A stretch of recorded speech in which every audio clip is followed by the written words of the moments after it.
Сәлеметсіздер ме оқырмандар, параграф 2 Египет пирамидалары. Мәтінді түсініп оқып, детальды ақпараттарды анықтаңдар.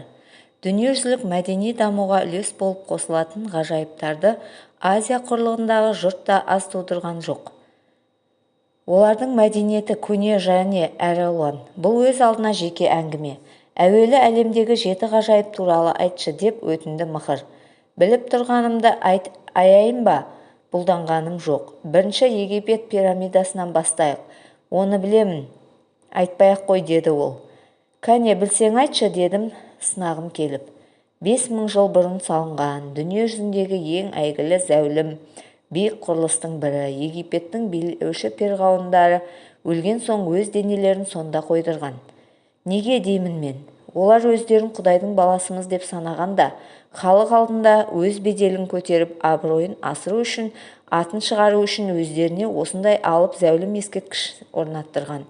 Тағы бір себебі бар, деп ол ойланып қалды. Қандай? Олар өлгеннен кейін адам о дүниеге барады, онда да жарық дүниедегідей тіршілік етеді деп түсінген. Сондықтан да мәйітті алтындатып, күмістетіп, қымбат тастармен безендірген.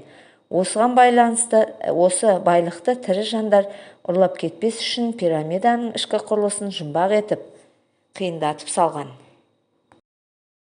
Салғанда саркофагын дәл ортасына ең терең жеріне тыққан. Соның бірі Хуфу, Хепс, екіншісі Джосер пирамидалары.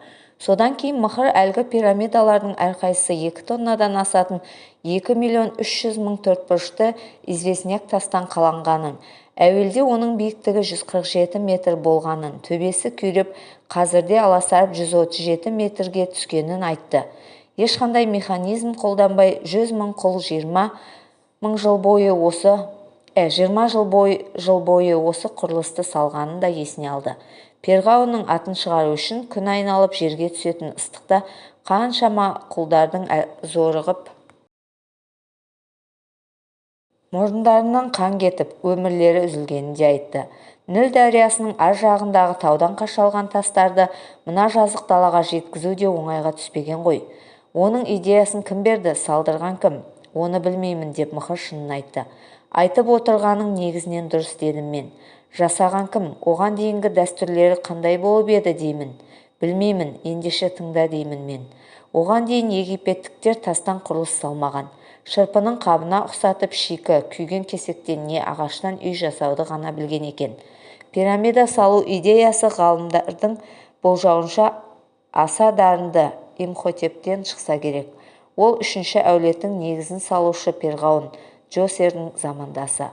Джосер көзінің тірісінде пирамида салдырған, бірақ оның іргесі қаланған жердің асты жұмсақ болғандықтан Имхотеп пирамиданы 2-ші жерден бастайды. Мырзабек Дүйсенов.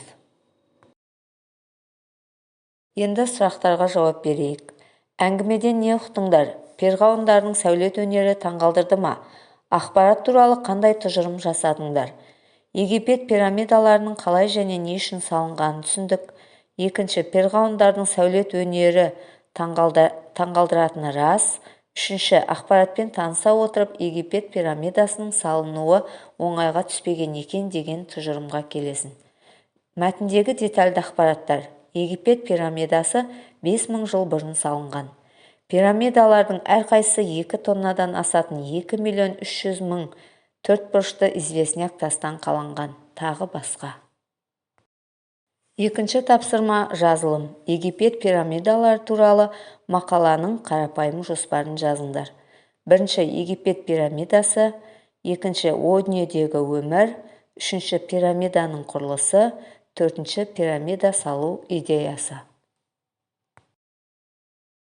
Үшінші тапсырма. Оқылым материалынан біріккен сөздерді тауып қалай жасалғанын талдаңдар.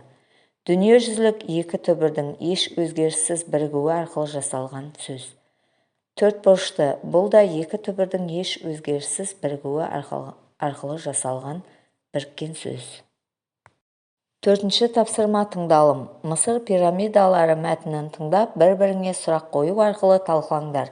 Пирамидалардың қандай жұмбақтары мен құпиялары ғалымдарды әлі күнге дейін таңдандырып келеді. Сұрақтар.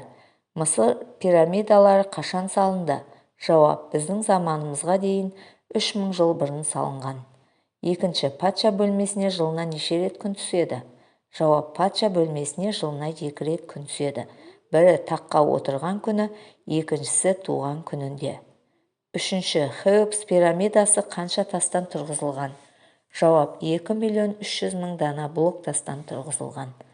Төртінші, пирамиданы салуға қанша адам жұмыс жасады және қанша уақыт? Жауап: ғалымдардың есептеуіне қарағанда 100.000 адам 660 жыл жұмыс жасаған болуы керек. Яғни пирамидалардың жұмбақтары, құпиялары олардың әлі күнге дейін қаншама мың жыл өтсе де бұзылмай сақталуына ғалымдар әлі күнге дейін таңданып келеді. Артық болмас білгенің айдарында эссе талаптары түсіндіріліп отыр. Эссе талаптарына өз көзқарасын дәлелдеу, нақты деректерді қолдану, әртүрлі көзқарастарды мысалға алу, логикалық заңдылықты сақтау, деректерді салыстыру және қорытындылау, пунктуациялық орфографиялық сауаттылық, ғылыми еңбектерге сілтеме жасау.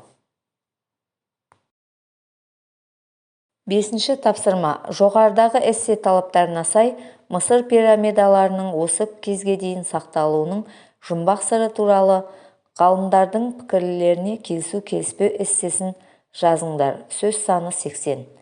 Мысыр пирамидалары адамзаттың тарихындағы ең үлкен құрылыстардың бірі.